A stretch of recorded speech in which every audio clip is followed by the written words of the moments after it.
Hi welcome to positive thinking. তো তোমাদের মধ্যে অনেকেই আছো যারা কিন্তু ভবিষ্যতে চাকরি করতে চাও না, চাকরির বদলে বিজনেস করতে চাও। কারণ কি, বিজনেসে পোটেনশিয়াল গ্রোথ বেশি। বিজনেসে যেহেতু পোটেনশিয়াল গ্রোথ বেশি, সেহেতু বিজনেসে তোমরা অনেক বেশি টাকা ইনকাম করতে পারবে এবং অনেক বড় হতে পারবে। সো তোমাদের মধ্যে অনেকেরই ইচ্ছে যে আমি একজন ভালো বড় বিজনেসম্যান হব, সাকসেসফুল বিজনেসম্যান হব। কিন্তু আসলেই কি একজন সাকসেসফুল বিজনেসম্যান হওয়া এতটাই সহজ যে তুমি বললে আর একজন সাকসেসফুল বিজনেসম্যান হয়ে গেলে? না, এতটা সহজ নয়। সো এই ভিডিওতে আমরা জানবো যে আমরা বিজনেস স্টার্ট করতে গিয়ে কি কি ভুল করি এবং কি কারণে একটা বিজনেস ফেল হয়। সো ফার্স্ট কারণ হচ্ছে আমরা কোনো একটা বিজনেসের সাকসেস স্টোরি দেখে আমরা সেই বিজনেসটা করতে যাই। এটাই হচ্ছে মহা বিপদ। একজন একটা বিজনেসে সাকসেসফুল হয়েছে তার মানে তো এটা নয় যে তুমিও সাকসেসফুল হবে। তুমি তো ব্যর্থ হতেই পারো। দেখো, একটা বিজনেসে 100 জনের মধ্যে কিন্তু মাত্র 20 জন সাকসেস হয়, 80 জনই ব্যর্থ হয়। কারণ কি, তারা ওই যে সাকসেস স্টোরি দেখে বিজনেস করতে চায়। তারা কখনোই কিন্তু একজন ব্যর্থ বিজনেসম্যানের স্টোরিটা পড়ে না। তুমি যদি ব্যর্থ বিজনেসম্যানের স্টোরিটা পড়ো তাহলে কিন্তু তুমি জানতে পারবে যে কেন এই বিজনেসটা ফেল হয়েছে, কেন এই বিজনেসম্যান সাকসেসফুল হতে পারেনি। সো তোমাকে ফার্স্ট পড়তে হবে এবং জানতে হবে যে কেন বিজনেসটা ফেল হলো, এবং সেই কারণে যদি তুমি সমাধান বের করতে পারো তাহলে কিন্তু সেই বিজনেসটা তুমি যদি করো তবেই সফল হবে। তাছাড়া কিন্তু সফল হওয়ার নিশ্চয়তা তোমারও 20% থেকে যাচ্ছে এবং ব্যর্থ হওয়ার নিশ্চয়তা তোমার 80% থেকে যাচ্ছে। নাম্বার 2, সেকেন্ড রিজন একটা বিজনেস ফেল হওয়ার সেকেন্ড রিজন হচ্ছে প্যাশন। তুমি প্যাশনেট নও। তুমি একজন বিজনেসে সাকসেস হয়েছে বলে তার দেখে তুমি বিজনেস করতে যাচ্ছ। তোমার সেই বিজনেসে কোনো এক্সপিরিয়েন্স নেই, কোনো প্যাশন নেই। তুমি জোর করে একটা বিজনেস করতে যাচ্ছ। তোমার বন্ধু এই বিজনেসটাতে সাকসেস হয়েছে তাই তুমি জোর করে বা প্রতিহিংসাতে তুমি সেই বিজনেসটা করতে চাইছো, তাহলে কিন্তু কোনো দিনও সাকসেস হবে না। সো তুমি যেটাতে প্যাশনেট, তোমার যেটাতে এক্সপিরিয়েন্স আছে, তুমি যেটাতে লিড করো সেই বিজনেসটা তুমি করো, তাহলেই কিন্তু তুমি সফল হবে। থার্ড হচ্ছে এক্সপিরিয়েন্স। প্যাশনেট হওয়ার সাথে সাথে কিন্তু তোমাকে এক্সপিরিয়েন্সড হতে হবে। অর্থাৎ তুমি যে একটা বিজনেস শুরু করবে সেই বিজনেসটা শুরু করার আগে সেই বিজনেস সম্পর্কে তোমাকে অভিজ্ঞতা অর্জন করতে হবে। সাপোজ তুমি একটা কোনো বিজনেস শুরু করতে চাও, সাপোজ তুমি কোনো ধরো ব্রডব্যান্ড ইন্টারনেটের বিজনেস করতে চাও, বা সাপোজ তুমি কম্পিউটার সেল সার্ভিসেস তুমি বিজনেস করতে চাও, তাহলে পরে কিন্তু তোমাকে সেই কম্পিউটারের হার্ডওয়্যার সম্পর্কে জানতে হবে। ব্রডব্যান্ড ইন্টারনেটের বিজনেস করতে চাইলে কিন্তু ব্রডব্যান্ড ইন্টারনেট সম্পর্কে জানতে হবে। তার জন্য তোমাকে এক্সপিরিয়েন্স গেইন করতে হবে। এক্সপিরিয়েন্স গেইন করার জন্য তুমি কি করতে পারো, এক্সিস্টিং যে সমস্ত ইনস্টিটিউশন আছে বা এক্সিস্টিং যে সমস্ত বিজনেস আছে তাদের বিজনেসে তুমি যোগ দিতে পারো অ্যাজ এ এমপ্লয় যোগ দিয়ে তাদের সাথে কাজ করে অভিজ্ঞতা অর্জন করে তারপরে যদি মনে হয় যে হ্যাঁ আমি এই বিজনেসটা করতে পারো, তখনই কিন্তু তোমার সেই বিজনেসে নামা উচিত, নচেত নয়। Number 4, starting a new business with too little money. দেখো, তুমি যদি বিজনেস করতে চাও তার জন্য কিন্তু একটা ফান্ড দরকার, একটা টাকা দরকার।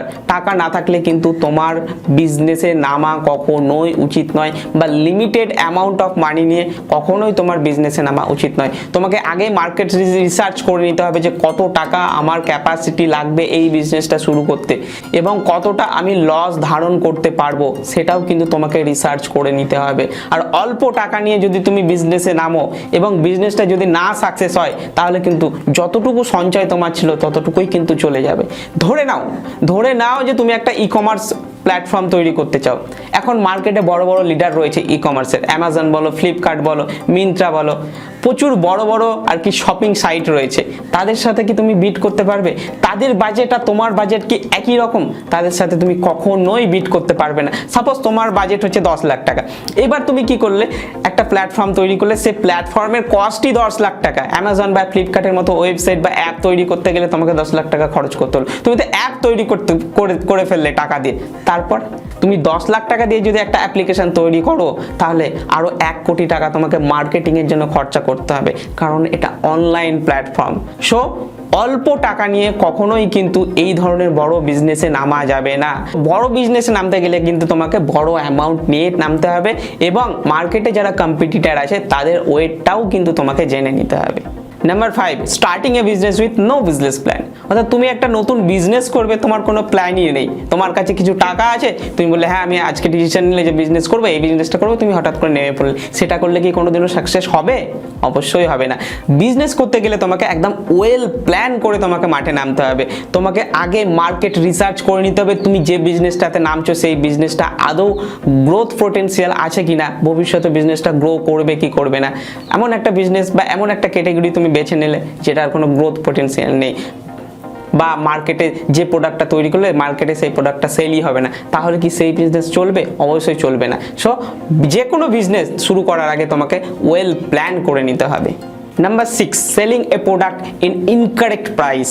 ইয়েস, ইনকারেক্ট প্রাইস, অর্থাৎ তোমাকে মার্কেটে যে প্রাইস রয়েছে সেই প্রাইস কিন্তু তোমাকে রাখতে হবে। তুমি মার্কেট থেকে খুব বেশিও দামে তোমার প্রোডাক্ট সেল করতে পারো না, বা খুব কম দামেও তুমি সেল করতে পারো না। ধরো তুমি নতুন একটা বিজনেস স্টার্ট করলে, ধরো সেই প্রোডাক্টটার ভ্যালু হচ্ছে, মার্কেট প্রাইস হচ্ছে 500 টাকা। তুমি কি করলে, তুমি অফার দেওয়ার জন্য কি করলে, সেই প্রোডাক্টের প্রাইস তুমি 100 টাকায় নিয়ে আসলে। 100 টাকায় নিয়ে আসার ফলে কি হলো, তোমার কিন্তু সেই প্রোডাক্টে 400 টাকা লস। অর্থাৎ সেই প্রোডাক্টের কস্ট কিন্তু 450 বা 480 টাকা, কিন্তু সেই প্রোডাক্ট তুমি সেল করছো 100 টাকায়। সেটা কিন্তু করা যাবে না। আবার তৃতীয়ত, যে তুমি সেই প্রোডাক্টটাই 500 টাকা, 480 টাকা তোমার প্রোডাকশন কস্ট, তুমি সেল করছো 800 টাকা বা 900 টাকা বা 1000 টাকা, সেটাও কিন্তু করা যাবে না। অর্থাৎ তুমি যখন বিজনেস স্টার্ট করছো, সেই বিজনেসটাকে রান করার জন্য তোমাকে প্রফিট তো করতেই হবে, লস কখনোই করবে না, কিন্তু প্রফিটের মার্জিনটা খুব কম তোমাকে রাখতে হবে। লসও করা যাবে না, প্রফিটও করা যাবে না, কারেক্ট প্রাইস তোমাকে রাখতে হবে। অর্থাৎ 480 টাকা যদি আমার প্রোডাকশন কস্ট হয়, তাহলে তোমাকে প্রাইস ট্যাগ রাখতে হবে 500 বা 520 টাকার মধ্যে। তাহলে কিন্তু তুমি ভালো মার্কেট ধরতে পারবে। আদারওয়াইজ তুমি যদি প্রাইসের ডিম্যান্ড প্রথম থেকেই কমিয়ে দাও, প্রাইস যদি প্রথম থেকেই কমিয়ে দাও, 100 টাকা করে দাও, তাহলে পরবর্তীতে তুমি যখন প্রাইস বাড়াতে যাবে, তখন কিন্তু কাস্টমার তোমার প্রোডাক্ট কিন্তু আর কিনবে না, দাম বেড়ে গেছে বলে। আবার প্রথমেই যদি তুমি অনেক বেশি লাভ করার আশায় তোমার প্রোডাক্ট কস্টের চেয়ে ডবল দামে তুমি যদি প্রোডাক্ট সেল করতে চাও, অর্থাৎ মার্কেটে যে প্রোডাক্ট আছে তার থেকেও তোমার প্রোডাক্টের অনেক বেশি যদি দাম হয়ে যায়, তাহলে কিন্তু তোমার প্রোডাক্ট কেউ কিনবে না। সো তোমার বিজনেস কিন্তু এই কারণেও ফেল হতে পারে। সো তোমাকে প্রাইস কিন্তু মার্জিন প্রাইস রাখতে হবে, খুব মিনিমাম প্রফিট রেখে তোমাকে কিন্তু প্রোডাক্ট সেল করতে হবে। Number 7, not focusing on sales. Yes, তোমাকে সেলসেও ফোকাস করতে হবে, যেমনটা তুমি প্রোডাকশান এবং প্রোডাক্ট কোয়ালিটির উপর করো। ঠিক আছে, তুমি একটা প্রোডাক্ট তৈরি করলে, প্রোডাকশান করলে হাই কোয়ালিটির প্রোডাক্ট, সেই প্রোডাক্টটাকে তো সেল করতে হবে। সেই জন্য তোমাকে একটা টার্গেট সেট করতে হবে যে আমাকে 1 মাসে এতটা কোয়ান্টিটি প্রোডাক্ট আমাকে সেল করতেই হবে, এত টাকা আমাকে রেভিনিউ জেনারেট করতেই হবে, তা নইলে কিন্তু তোমার বিজনেস ফেল হয়ে যাবে। সো প্রোডাকশান কোয়ালিটির সাথে সাথে তোমাকে কিন্তু সেলসের উপরেও ফোকাস করতে হবে। Number 8, not recognising mistakes and not recognising weaknesses. হ্যাঁ, তুমি যেহেতু ফার্স্ট টাইম বিজনেস করতে যাচ্ছ, সেহেতু কিন্তু তোমার অনেক ভুল হতে পারে, অনেক উইকনেস থাকতে পারে, কিন্তু সেগুলোকে তোমাকে কভার করতে হবে। সেই ভুলগুলোকে ধরে নিয়ে সেই ভুলগুলো কিন্তু তোমাকে শুধরাতে হবে। উইকনেস থেকে তোমাকে স্ট্রংগেস্ট হতে হবে, তবেই কিন্তু তুমি বিজনেসে সফল হতে পারবে। Number 9, not reacting as per the competition, not reacting as per the technology, not reacting as per the market changes.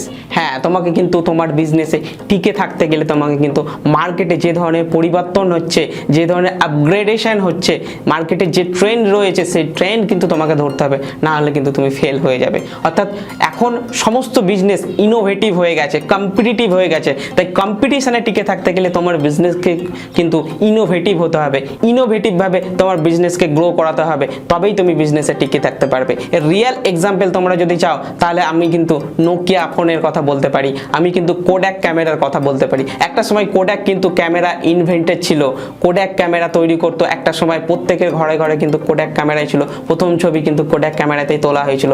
আজ সেই কোড্যাক কোম্পানির কিন্তু কোনো অস্তিত্ব নেই, কারণ টেকনোলজির উন্নতি হওয়ার সাথে সাথে কোড্যাক কিন্তু নিজেকে টেকনোলজির সাথে মানিয়ে নিতে পারেনি, নিজেকে টেকনোলজির সাথে আপগ্রেড করতে পারেনি, সেই জন্যই কিন্তু আজ কোড্যাক কোম্পানি ফেল করে গেছে। একই রকম হয়েছে কিন্তু নোকিয়ার সাথে। নোকিয়াও কিন্তু একটা সময় ফিচার ফোনের রাজা ছিল। তোমরা যদি 5-10 বছর পিছিয়ে যাও, দেখবে প্রত্যেকের হাতে কিন্তু নোকিয়া ফোন থাকতো। আজ কিন্তু কারোর হাতে নোকিয়া ফোন নেই, কারণ নোকিয়া কিন্তু সময়ের সাথে সাথে নিজেকে আপগ্রেড করতে পারেনি, সময়ের সাথে সাথে নিজের টেকনোলজির প্রসার ঘটাতে পারেনি, আর সেই কারণেই কিন্তু নোকিয়া এবং কোড্যাক ফেল হয়েছে। নাম্বার 10, রং মার্কেটিং স্ট্র্যাটেজিস। ইয়েস, রং মার্কেটিং স্ট্র্যাটেজিস। দেখো, মার্কেটিং করার জন্য তোমার কাছে টাকা আছে, কিন্তু সেই টাকাটা তোমাকে সঠিক জায়গায় খরচ করতে হবে, সঠিকভাবে মার্কেটিং করতে হবে, তবেই কিন্তু তোমার বিজনেসের গ্রোথ হবে। আদারওয়াইজ তোমার বিজনেসের ক্যাপিটাল কিন্তু দিন দিন কমতে থাকবে, তুমি যদি সঠিকভাবে মার্কেটিং না করতে পারো, অর্থাৎ তোমার পয়সা কিন্তু ওয়েস্ট হবে। এক্ষেত্রে আমি একটা রিয়েল এক্সাম্পল নিই। তোমরা যদি কোনো প্রোডাক্ট সেল করতে যাও, মার্কেটিং করতে যাও, বা অনলাইনে কোনো, সাপোজ ধরো এই যে মাইক্রোফোনটায় আমি কথা বলছি, এই মাইক্রোফোনটা আমি যদি বিক্রি করতে চাই, তাহলে কি করতে হবে? আমাকে অ্যাডভার্টাইজমেন্ট করতে হবে, বিজ্ঞাপন দিতে হবে। সে বিজ্ঞাপনটা আমি কিসে দেবো? গুগলে, ইউটিউবে, ফেসবুকে। এবার দেখো কোন জায়গাতে বিজ্ঞাপনটা দিলে আমার এই মাইক্রোফোনটা সেল হবে? ফেসবুকে না গুগলে না ইউটিউবে? কোথায় দিলে সবচেয়ে বেস্ট সেল হবে? দেখো, গুগল বা ইউটিউব, আমি এটা নিয়ে পরে আসছি, আমি ফেসবুকের কথা বলি। ফেসবুকের প্রচুর অডিয়েন্স, প্রচুর মানুষ ফেসবুক ব্যবহার করে, তাদের কাছে যদি আমি মাইক্রোফোনটা পৌঁছাতে পারি, তাদের কাছে আমি মাইক্রোফোনটা বিক্রি করতে পারবো। কিন্তু আমি কি সঠিক ব্যক্তির কাছে পৌঁছাতে পারবো? দেখো, এই মাইক্রোফোনটার প্রয়োজন কাদের? যারা ভিডিও করে, যারা ভিডিও রেকর্ডিং করে, বা যাদের সাউন্ড রেকর্ডিংয়ের প্রয়োজন আছে, তাদেরই এই মাইক্রোফোনটার প্রয়োজন। এবার তুমি বলো ফেসবুকে কতজনের প্রয়োজন হবে এই মাইক্রোফোনটার? এবার যদি আমি টার্গেট করতে পারি যে কোন কোন ব্যক্তির আমার এই মাইক্রোফোনটার প্রয়োজন আছে, তাহলে কিন্তু আমার মাইক্রোফোনটার সেলস বাড়বে। অর্থাৎ সঠিকভাবে মার্কেটিং করতে হবে, সঠিক ব্যক্তির কাছে আমাকে পৌঁছাতে হবে। ফেসবুকের কাছে কিন্তু সেই ডেটা নেই যে কার কার এই মাইক্রোফোনটা দরকার আছে, কিন্তু গুগলের কাছে কিন্তু এই ডেটাটা আছে। কারণ আমরা যখন কোনো প্রোডাক্ট কিনতে যাই, তার আগে কিন্তু আমরা রিসার্চ করে নিই যে বেস্ট মাইক্রোফোন বলে, কিন্তু আমরা গুগলে সার্চ করে নিই, ইউটিউবে সার্চ করে নিই। তাহলে সবচেয়ে বেস্ট জায়গা হচ্ছে গুগল অথবা ইউটিউব এই মাইক্রোফোনটা সেল করার জন্য। অর্থাৎ গুগলে যখন আমি সার্চ করব, তখন কিন্তু গুগল জেনে যাবে যে আমার এই মাইক্রোফোনটার নিডস আছে, তখন কিন্তু গুগল আমাকে এই মাইক্রোফোনটার অ্যাডস দেখাবে। সো কোন জায়গাতে আমি মার্কেটিং করলে বেশি প্রফিট হবো, সেটা কিন্তু তোমরা বুঝতে পারলে, গুগলে না ফেসবুকে। সো মার্কেটিং একটা বড় রোল করে একটা কোম্পানির বা একটা প্রোডাক্টের গ্রোথের জন্য। সো রং মার্কেটিং স্ট্র্যাটেজি কিন্তু তোমার বিজনেসকে ফেল করাতে পারে। Number 11, if you think that you can do everything for your company, for your business, then it's wrong. তুমি কিন্তু যে বিজনেসটা একা চালানোর নয়, সেটা কিন্তু তুমি চালাতে পারবে না। অর্থাৎ প্রত্যেকটা বিজনেসের জন্য আলাদা আলাদা রকম এক্সপার্টিস দরকার হয়।